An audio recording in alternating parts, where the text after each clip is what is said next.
Hello students, welcome to Naviksha academy.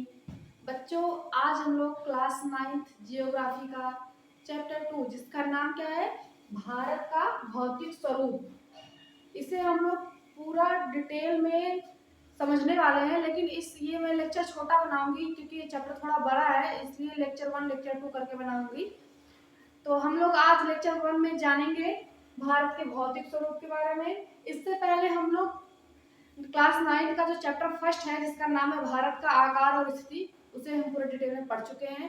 अगर आपने उसे नहीं देखा है तो पहले आप जाके उसे देख लीजिए, क्योंकि भाई जब तक आपको पता नहीं रहेगा कि आपका घर कहाँ है तब तक आप कैसे जानेंगे कि आपके घर में कितने कमरे हैं। सही है।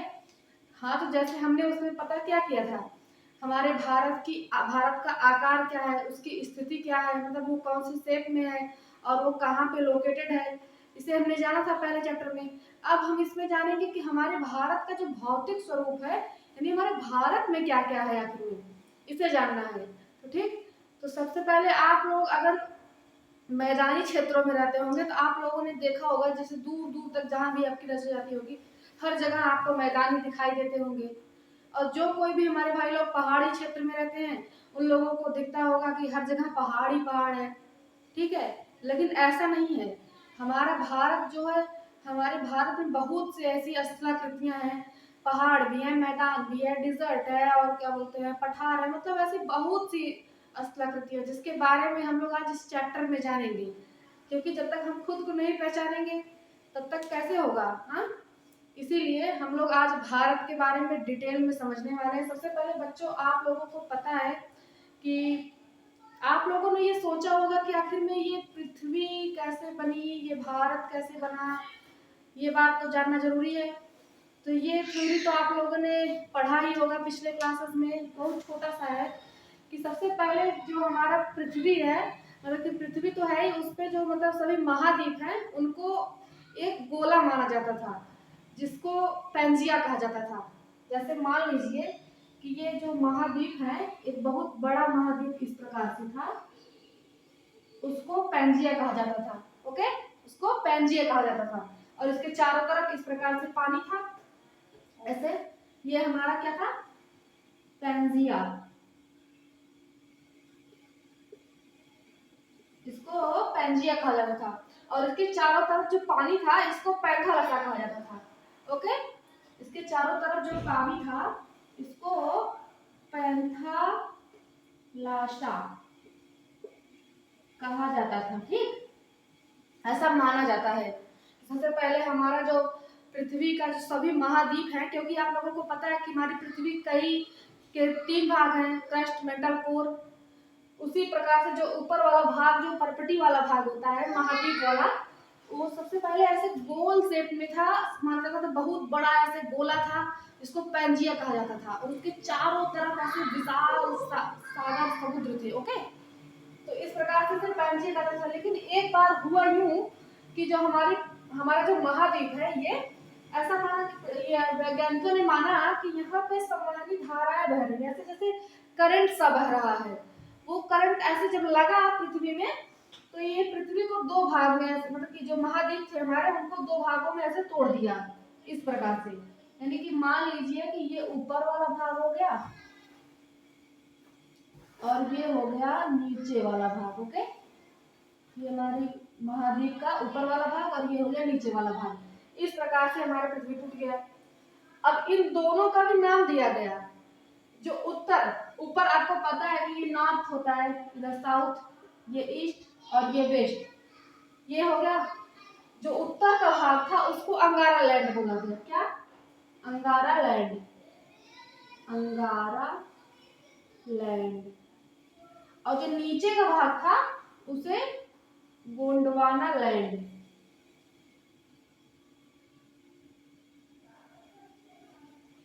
और इसे किस बेसिस पे डिवाइड किया गया है, जो हमारे पृथ्वी के बीचों बीच से मतलब कि जो हमारे पृथ्वी के बीचों बीच से ऐसी मतलब काल्पनिक रेखा जो गुजरती है, आप लोगों को पता होगा कि जिसे भूमध्य रेखा कहा जाता है, उसी की बेसिस पे से डिवाइड किया गया था। ओके, अब ये देखिए, मान लीजिए कि इधर भूमध्य रेखा है 0 डिग्री पर जा रही है, डिग्री से जो भूमध्य रेखा के ऊपर जितना क्षेत्र है वो सब अंगारा लैंड का पार्ट है, और जो उसके नीचे वाला पार्ट है वो गोंडवाना लैंड का है। ओके, लेकिन और आप लोगों के लिए खास बात यह है कि जैसे हमारा जो भारत है, आप लोगों ने देखा होगा कि इस समय अंगारा लैंड का पार्ट है, क्योंकि वो भूमध्य रेखा के ऊपर है।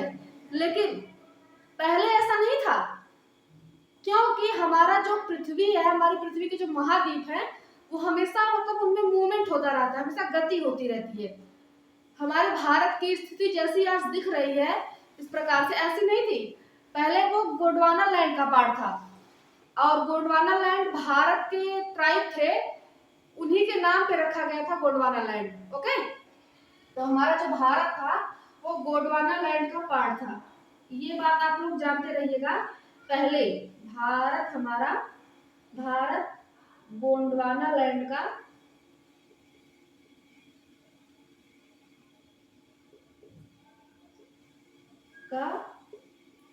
भाग था,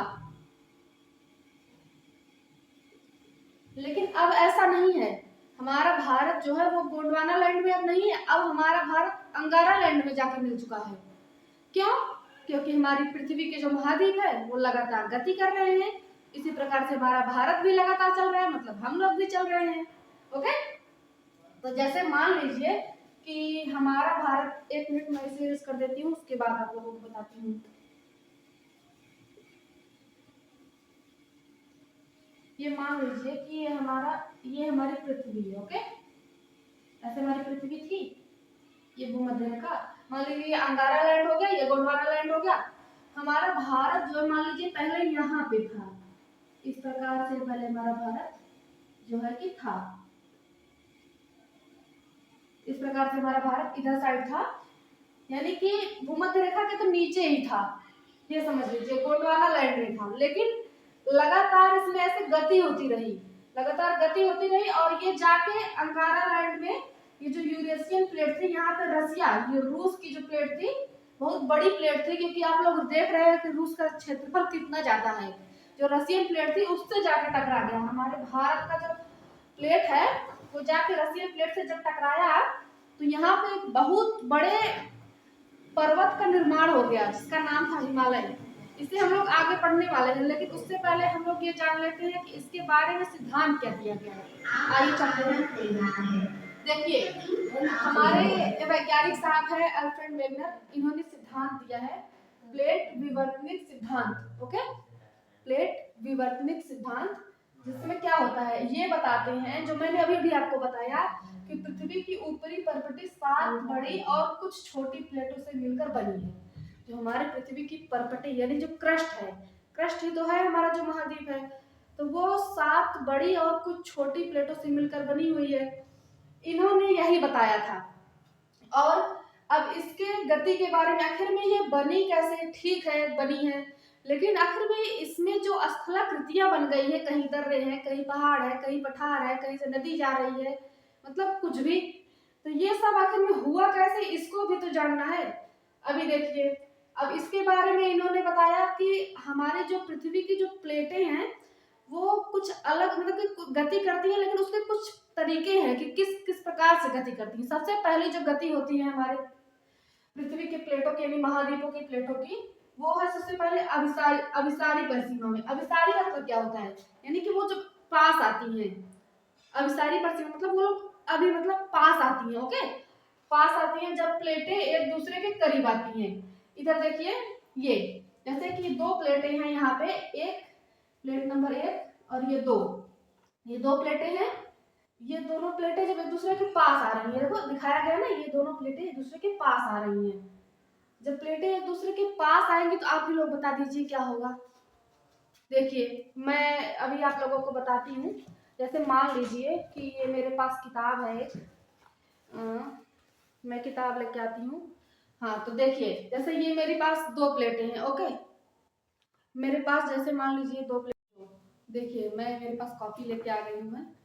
तो मान लीजिए मैं क्या बता रही थी, हम लोग पढ़ रहे थे अभिसारी परिसीमा के बारे में। अभिसारी मतलब जब प्लेटें एक दूसरे के करीब आती हैं कि पास आती हैं, यही वाला बात बताया जा रहा था।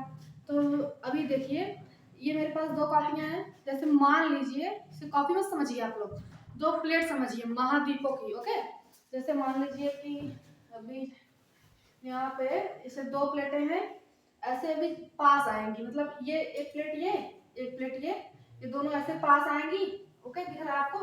ऐसे पास आती है, ऐसे अगर मान लीजिए पास आएंगे तो क्या होगा, या तो ये दोनों ऐसे हो जाएंगी, ओके, या तो ऐसे हो जाएंगी, या तो ये प्लेट दूसरे के ऊपर चली जाएगी, ऐसा ही कुछ होगा ना। तो ऐसा ही हुआ हमारी जो भारतीय प्लेट थी, इंडो ऑस्ट्रेलियन प्लेट जो थी, ऐसा ही उसके साथ भी हुआ। ये जब यूरेशियन प्लेट से टकराई, यानी कि जो रूस, हमारा देश क्या है, हमारे जो रूस की जो प्लेट थी उससे जब टकराई हमारे भारत की प्लेट, तो वहां पे एक बहुत बड़े पहाड़ का निर्माण हुआ, जिसको फोल्डिंग माउंटेन हिमालय भी कहते हैं। बहुत बड़ा पर्वत बना जिसको क्या बोलते हैं, folding mountain Himalaya. Folding mountain क्यों कहते हैं, क्योंकि बेटा देखो अभी मैंने आपको दिखाया ना कि ये ऐसे हुआ, अब ऐसे हुआ तो फिर इसमें वलय आया ना, ये मुड़ा, इसीलिए इसको फोल्डिंग माउंटेन कहते हैं। और एक चीज हिमालय के बारे में खास बात और है, ये जो हमारी अभिसारी परसीमा है, इसका एक उदाहरण भी ले सकते हैं हम लोग हिमालय का, क्योंकि ये प्लेटों के पास आने से, जब प्लेटें ऐसे एक दूसरे के पास आई, जब प्लेटें एक दूसरे के पास आई, इस प्रकार से ऐसे हिमालय बन गया। ये हमारा हिमालय है, वो वहां पे है, तो हिमालय बना। इसका अभिसारी परसीमा के उदाहरण हो गया हिमालय। इतना समझ में आ गया ना, अभिसारी परसीमा, अभिसारी मतलब क्या होता है, पास आना। ओके, बस इतना ही है इसमें, जब दोनों प्लेटें एक दूसरे के पास आएंगी या करीब आएंगी, अभिसारी परसीमा कहा जाएगा। और दूसरा अपसारी परसीमा, दूसरी बात अपसारी परसीमा। अपसारी मतलब अपसारी, पसारी मतलब दूर जा रही है, एकदम ऐसे पसरी हुई चली जा रही है, इसको अपसारी बोलेंगे। अब जैसे जब प्लेटें एक दूसरे से दूर जाती हैं, ओके, जब प्लेटें एक दूसरे से दूर, मतलब जैसे मान लीजिए कि ये दो प्लेटें हैं, दो महाद्वीपीय प्लेटें हैं, जैसे ये दो प्लेटें ऐसे पास पास में अभी थी, जब ये दोनों दूर ऐसे ऐसे करके जाएंगी, दूर जा रही हैं, तो बीच का जो जगह है भाई वो कहाँ जाएगा, आपको तो मिलेगा नहीं। जो बीच का जगह है यहाँ पे गर्त बन जाएगा, गड्ढा बन जाएगा। अभी देखे होंगे आप लोगों ने, बहुत बड़े बड़े मतलब गड्ढे हैं, समझ रहे हैं ना, ये सब इसी के कारण बना है, क्योंकि वहां की जो प्लेटें हैं वहां से हट गई हैं, अभिसारित हो गई हैं, तो वहां पे बहुत बड़े बड़े गर्त बन गए हैं, जैसे मेरियाना ट्रेंच हो गया देखो, ओके, प्रशांत महासागर में, इसी प्रकार से बना है।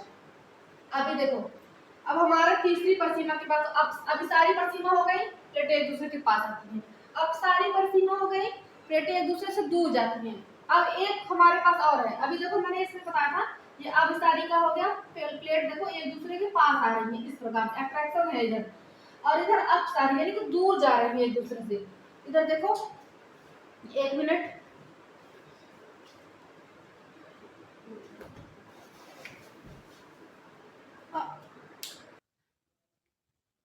हाँ तो बच्चों, जैसे मान लीजिए कि हमारे पास, हमने अभिसारी परसीमा पढ़ लिया, अपसारी परसीमा पढ़ लिया, और अभी हमारे पास रूपांतरण परसीमा बचा हुआ है, अभी मैं इसे समझा रही हूँ।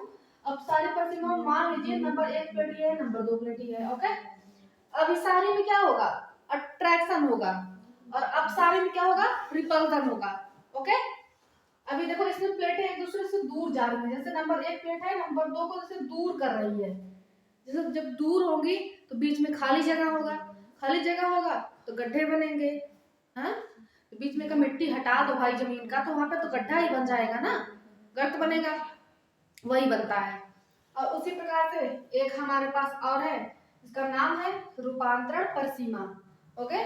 रूपांतरण परसीमा, इसमें क्या होता है, जब प्लेट एक दूसरे के साथ क्षैतिज दिशा में गति करती है। अब इसका क्या मतलब है भाई, क्षैतिज दिशा में गति करती हैं, जब जैसे कि मान लीजिए ये प्लेट नंबर एक, प्लेट नंबर दो, ओके, जब प्लेट एक दूसरे के साथ क्षैतिज दिशा में, मतलब इस प्रकार से गति कर रही हैं, ऐसे क्षैतिज दिशा में गति कर रही हैं, तो देखिए इसको, एक प्लेट इधर आ रही है, एक प्लेट इधर जा रही है, इन दोनों का अलग ही चल रहा है। जब प्लेटें एक दूसरे के साथ क्षैतिज दिशा में गति करेंगी तो रूपांतरण परसीमा, क्योंकि ये दोनों एक दूसरे के पास से ऐसे निकल जा रही हैं, टकरा नहीं रही हैं, लेकिन पास से ऐसे निकल जा रही है, ऐसे रगड़ते हुए थोड़ा थोड़ा। और इसी कारण से आप लोगों को पता होना चाहिए कि इसी के कारण हमारे यहाँ भूकंप आता है, जो भूकंप आता है हमारी पृथ्वी में, हमारी धरती ऐसे कांपने लगती है, ठंडी नहीं लगती उसे। यही जो प्लेटें जो हैं, जो कहते नहीं, जैसे कुछ पढ़े लिखे लोग होते हैं घर पे, वो लोग कहते नहीं प्लेटें आपस में टकरा रही हैं, तो वही टकराती नहीं, मतलब जैसे ऐसे पास ऐसे थोड़ा सा रगड़ खा के ऐसे निकल जाती हैं, यही होता है इनके साथ।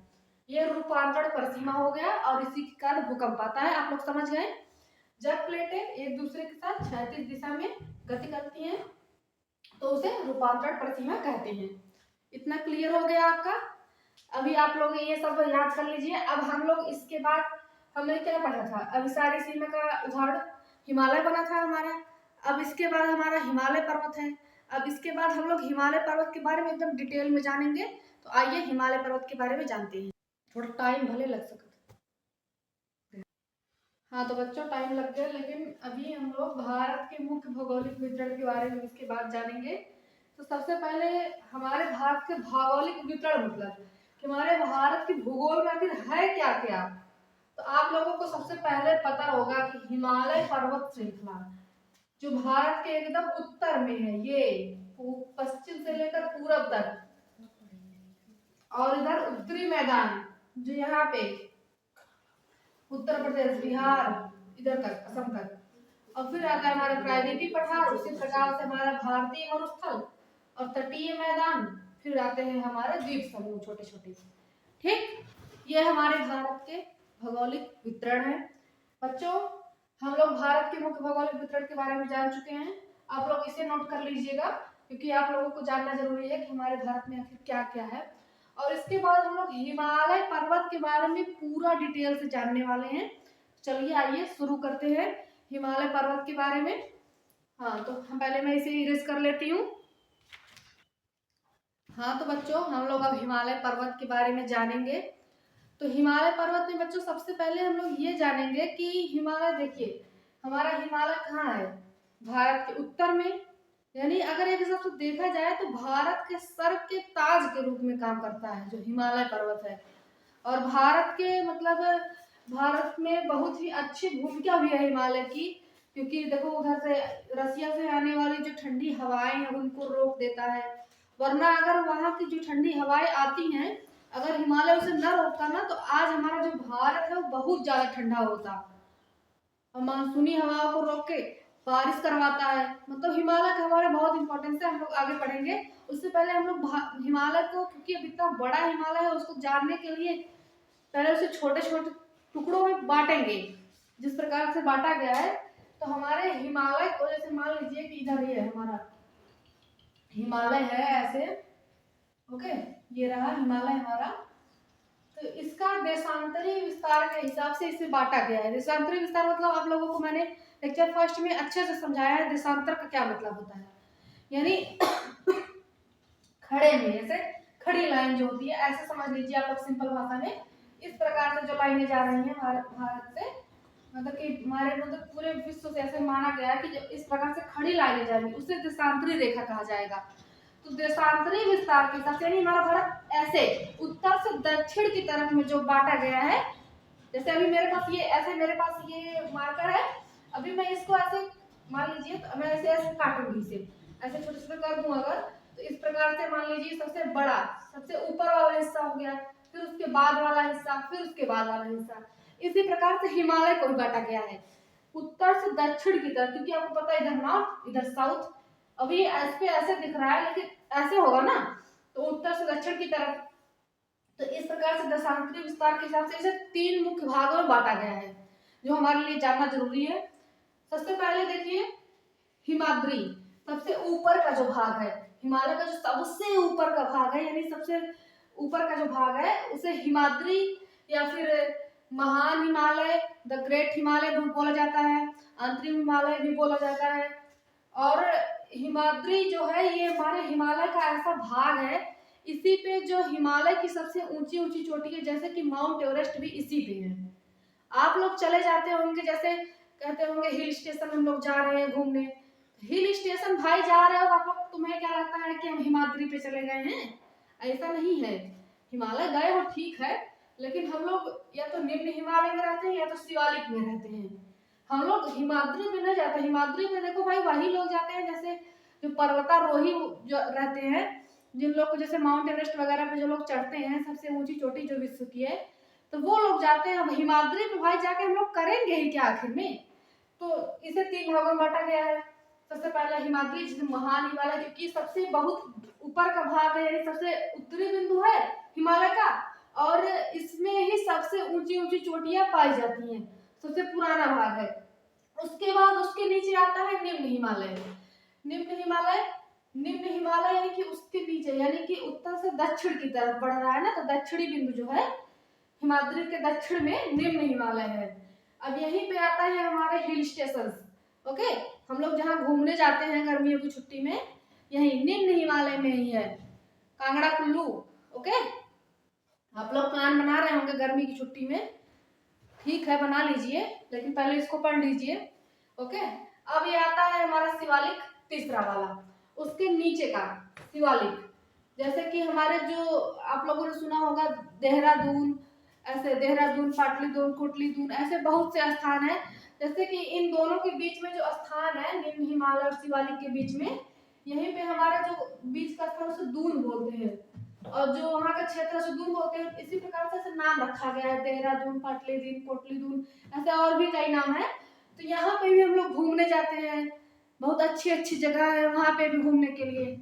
हाँ, तो इससे हम लोग इसका पूरा विवरण एक लाइन में जान चुके हैं। अब हम लोग इसके बारे में डिटेल से जानेंगे कि हिमाद्री की लंबाई कितनी है, चौड़ाई कितनी है, निम्न हिमालय की कितनी लंबाई चौड़ाई, और उसके इसमें क्या क्या है, शिवालिक में क्या क्या है, इसकी लंबाई चौड़ाई, मतलब पूरा इंपॉर्टेंस जानेंगे। ओके, चलिए तब शुरू करते हैं।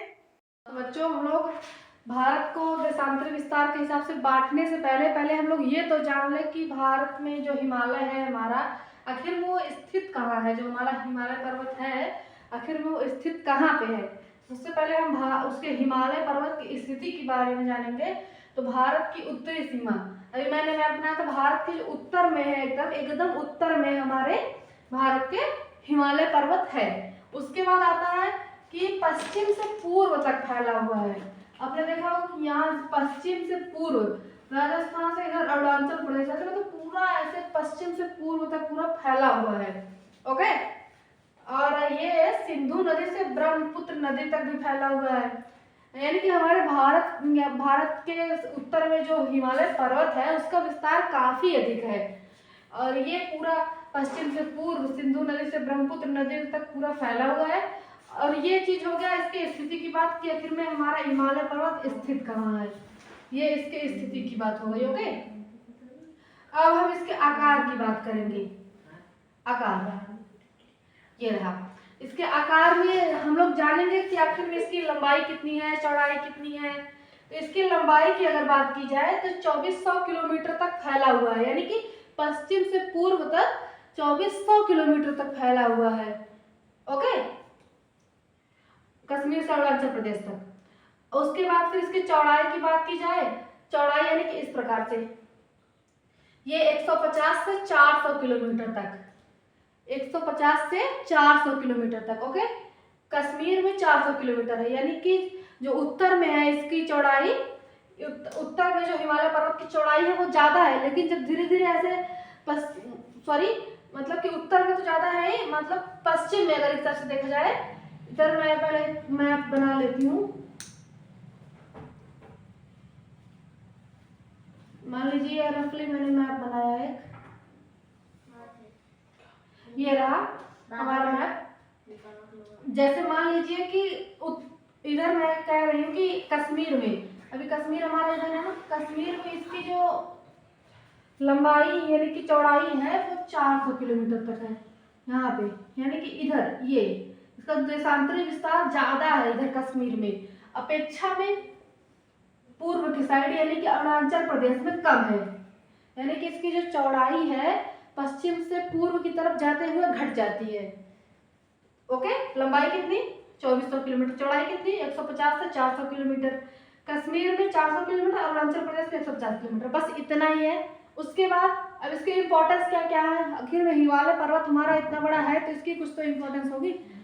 तो इसकी इंपॉर्टेंस ये है कि ठंडी हवाओं को रोकता है, रसिया से जो ठंडी हवाएं आती हैं उन्हें रोकता है, और फिर मानसूनी बारिश में मदद करता है। मानसूनी बारिश मतलब कि उधर से हवा जो आती है उन्हें रोकता है, उसके बाद फिर बारिश कराता है। फिर नदियों का जन्म स्थान जैसे कि गंगा यमुना नदियाँ भी यहीं से निकलती हैं, हिमाद्री से ही, जो महान हिमालय जिसे कहा जाता है, जैसे कि गंगा यमुना। ओके, अभी हम लोग इसके बाद हिमालय पर्वत के देशांतरी विस्तार के बारे में डिटेल से पढ़ने वाले हैं। चलिए सब शुरू करते हैं। तो बच्चों हम लोग इसके देशांतरी विस्तार के अनुसार हिमालय पर्वत को बांटेंगे। देशांतरी विस्तार मतलब इस प्रकार से, मान लीजिए कि हमारा हिमालय पर्वत है। ओके, सबसे पहले अगर मैं इसको ऐसे काट दूं, फिर ऐसे काट दूं, तो ये मिटाने के लिए नहीं बचेगा, लेकिन मैं काटूंगी नहीं इसे। जैसे मान लीजिए सबसे ऊपर का पार्ट हो गया, फिर उसके बीच का, फिर उसके नीचे का। इसी प्रकार से हमारा हिमालय भी है। तो ये जो सबसे ऊपर का पार्ट हो गया, ये हमारा हिमाद्री वाला भाग हो गया। उसके नीचे का भी मैंने बताया था निम्न हिमालय, फिर शिवालिक। ओके, उसी प्रकार से हम लोग आगे बढ़ेंगे कि हम लोग सबसे पहले हिमाद्री के बारे में जानेंगे, और इसका दूसरा नाम क्या था, महान हिमालय। ओके, अब हम लोग महान हिमालय के बारे में जानेंगे। भाई आखिर में इसे इतना महान क्यों कहा जाता है, इसके और भी तो पार्ट है। सबसे पहले देखो बेटा, ये हमेशा बर्फ से ढका रहता है, मतलब कि क्योंकि ये बहुत ज़्यादा ऊपर, इस पे बहुत ही ज़्यादा ऊंची ऊंची चोटियां हैं, तो ऊपर जाके टेम्परेचर माइनस में हो जाता है, मतलब बहुत कम होता जाता है धीरे धीरे। तो वहाँ बहुत ठंडी हवाएं बहती रहती हैं, बर्फ पड़ता रहता है, इसीलिए यहाँ पे हमेशा बर्फ से ढका रहता है। यहाँ की जो इसकी चोटियां हैं, एक सबसे कोल्ड डिजर्ट रहता है। सबसे ऊंचा और पुराना श्रेणी भी यहीं पे है, यही है सबसे ऊंचा, क्योंकि यहीं पे सबसे ऊंची जो श्रेणियां हैं, जैसे कि दुनिया की सबसे ऊंची चोटी जो है एंटी एवरेस्ट, हिमाद्री पे ही है। ओके, जिसकी ऊंचाई है 8,848 किलोमीटर, 48 मीटर। तो और एक चीज, एंटी एवरेस्ट के बारे में आप लोगों को पता होगा कि इसे यंग फोल्ड माउंटेन भी बोलते हैं। यंग मतलब जवान। अब ऐसा क्यों बोला गया भाई उसे, क्योंकि ये लगातार बढ़ रहा है। आप लोगों ने कभी सुना होगा कि जो हमारा हिमालय पे जो हमारा माउंट एवरेस्ट है, एक चोटी है जो सबसे ऊंची चोटी है भाई, किसी के मुंह से सुनिए हमेशा लगातार बढ़ रहा है। लगातार बढ़ रहा है मतलब हाँ, सच में वो लगातार बढ़ रहा है, धीरे धीरे करके, थोड़ा थोड़ा लगातार बढ़ रहा है, इसीलिए इसको यंग फोल्ड माउंटेन कहते हैं। अब अरावली है हमारा, लेकिन बहुत पुराना हो चुका है, लगातार अपक्षय वर्धन होकर धीरे धीरे वो देखो घिसता जा रहा है। लेकिन जो हमारा हिमालय है वो लगातार बढ़ता जा रहा है, इसलिए इसको यंग फोल्ड माउंटेन बोलते हैं। उसके बाद आई इसकी औसत ऊंचाई लगभग में।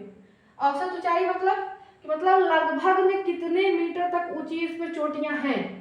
600 मीटर तक की ऊंची चोटियां लगभग है इस पे। उसके बाद एंटी एवरेस्ट की बात हुई थी, हम लोग इसे जान चुके हैं। अब इसके बाद हम लोग हिमाद्री पढ़ चुके हैं। इसका दूसरा पार्ट निम्न हिमालय, इसके बारे में हम लोग जानेंगे पहले। हाँ तो बच्चों, अब हम लोग निम्न हिमालय के बारे में जानेंगे। निम्न हिमालय मतलब इसे मध्य हिमालय भी कहा जाता है, इसका दूसरा नाम भी है, ये लोग भी आप जानते रहिए। मध्य हिमालय क्यों भाई, अभी मैंने बताया था आपको। जैसे मान लीजिए ये हमारा पूरा हिमालय है, काफी ताकतवर हूँ मैं, पूरा हिमालय लेके खड़ी हूँ। मान लीजिए मैं रख देती हूँ पहले, भारी है, ये मेरा पूरा हिमालय है। अब मैंने क्या बताया था, ये ऊपर का हिमाद्री, जैसे हम पूरा डिटेल में पढ़ चुके हैं। उसके बाद आता है हमारा निम्न हिमालय या मध्य हिमालय। अब आप लोग देख रहे होंगे कि ये हिमाद्री और शिवालिक के बीच में है, तो भाई ये तो मध्य हिमालय ही हुआ, इसलिए इसको मध्य हिमालय कहते हैं। बस इतनी सी बात है। इसके बाद आता है हमारा, इसके बारे में, इसका विवरण आखिर में ये स्थित कहाँ है, इसकी लंबाई चौड़ाई कितनी है, ये बात भी जाननी जरूरी है। अब देखो, इसे ये जो है महान हिमालय यानी कि हिमाद्री के दक्षिण में है। अभी देखो हिमाद्री, मान लो ये नॉर्थ है, नॉर्थ, इधर है साउथ, तब भाई ये नॉर्थ है, ये साउथ, तो ये हिमाद्री के दक्षिण में ही तो हुआ, हिमाद्री के दक्षिण में हुआ ना, तो महान हिमालय के दक्षिण में हुआ। अब इसकी ऊंचाई की बात की जाए तो 3700 से 4500 मीटर। ओके, इसकी ऊंचाई की बात की जाए तो 3700 से 4500 मीटर। और उसके बाद यहाँ पे आता है, यहाँ पे घाटियाँ और पहाड़ी शहर मिलते हैं। यहाँ पे घाटियाँ और पहाड़ी शहर मिलते हैं, जैसे कि जो पहाड़ी शहर हैं, जैसे कि शिमला, मसूरी, नैनीताल। गर्मियों में जाने का प्लान सबका रहता है यहाँ पे, ये बात सब लोग तैयार हो जाइए गर्मी में जाने के लिए। लेकिन उससे पहले हम लोग एक चीज हमारा और बचा है, शिवालिक, जो इसका सबसे निचला भाग है शिवालिक, हम लोग उसको जानेंगे। लेकिन पहले मैं इसको इरेज कर लूं तब। चलिए, हाँ तो बच्चों अब हम लोग इसके तीसरे भाग की तरफ आगे बढ़ते हैं, यानी कि हिमालय के, जो कि शिवालिक है, जिसे निम्न हिमालय भी कहा जाता है। सबसे पहले हिमाद्री, उसके बाद मध्य हिमालय, उसके बाद निम्न हिमालय, जैसे शिवालिक के नाम से भी जाना जाता है। निम्न हिमालय क्यों भाई? क्योंकि ये सबसे नीचे है और ये साउथ में है, सबसे साउथ में। एक साथ देखा जाए तो निम्न हिमालय के साउथ में जो हमारा ये क्या बोलते हैं, शिवालिक है। ओके, समझ गए आप लोग? निम्न हिमालय के दक्षिण में शिवालिक है। अब इसके महत्वपूर्ण बिंदु जो है हम लोग उसको जान लेंगे। सबसे दक्षिण और सबसे निचली श्रेणी। सबसे दक्षिण क्यों कहा गया भाई? क्योंकि सबसे उत्तर में तो हमारा हिमाद्री था, उसके बाद हमारा मध्य हिमालय, उसके बाद हमारा निम्न हिमालय आता है। तो इसी प्रकार से हमारा सबसे दक्षिण में ही है निम्न हिमालय, और इसकी ऊंचाई जो है 900 से 1100, कितना? 900 से 1100 मीटर। यह क्षेत्र ढीली मिट्टी और पत्थरों से बनी हुई है। अब ढीली मिट्टी से बनी हुई है भाई, आप लोगों को ये पता है, क्योंकि ये जो मिट्टी है ढीली है, इसीलिए आप लोगों ने सुना होगा कि हमेशा पे इस क्षेत्र में हमेशा लैंड स्लाइडिंग होती रहती है ना? जैसे जो खड़े खड़े ऐसे पहाड़ होते हैं, जो छोटे छोटे पहाड़ हैं यहाँ पे, ऐसे डायरेक्ट ऐसे भूस्खलन हो जाता है इस क्षेत्र में अधिकतर, क्योंकि यहाँ की मिट्टी जो है वो ढीली है। और यहाँ के जो कुछ खास चीजें जैसे कि देहरादून, पाटलिदून, ऐसे कुछ खास जगह है जहाँ पे हरी भरी घास है, मतलब कि यहाँ पे ये घूमने लायक जगह जो है यहाँ पे पाई जाती है। तो बच्चों हम लोग इतना जान चुके हैं, हम लोग हिमालय के बारे में यहाँ पे पूरा डिटेल में जान चुके हैं कि हिमालय के 3 भाग होते हैं, हिमाद्री, मध्य हिमालय, निम्न हिमालय, और उसकी एक एक पॉइंट्स को पढ़ चुके हैं। हिमालय हमारा कहाँ स्थित है, जो कि भारत के एकदम उत्तर में स्थित है, और हिमालय का मतलब पश्चिम से लेकर पूर्व तक कितना फैला हुआ है।